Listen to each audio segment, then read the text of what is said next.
आपल्यापैकी बऱ्याच लोकांचे मेसेज होते की तुम्ही तुमच्या बाळाला कसं अंघोळ घालतात.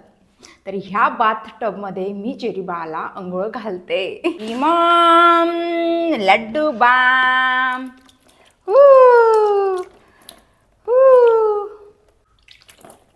खूप आरामाने चेरी बाळा याच्यात आंघोळ करते आणि एन्जॉय करते. खूप इझी होऊन जातं जर तुम्ही एकटे बाळाला हँडल करत असणार आणि अंघोळ घालण्यासाठी कोणी नाही आहे तर हा बाथ टब तुमच्या कामाचा आहे. कमेंट करा, तुम्हाला लिंक मी शेअर करून देईल.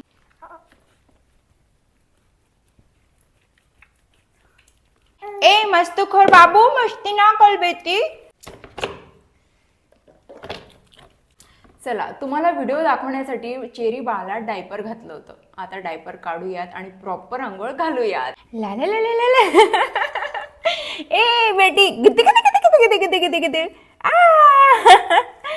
नको नको बाळा, नको नको बाळा. थंडीचे दिवस आहेत म्हणून चेरी बाळाला फक्त 5 मिनिटात फटाफट अंघोळ घालून आता मी तिला रेडी करून घेते आणि खूप सारं मॉइश्चरायझर लावते. तुम्हालाही हा बाथ टब हवा असेल तर कमेंट करा, मी तुम्हाला लिंक नक्की शेअर करेल. बाय. उफ. उफ मोमेंट झाला.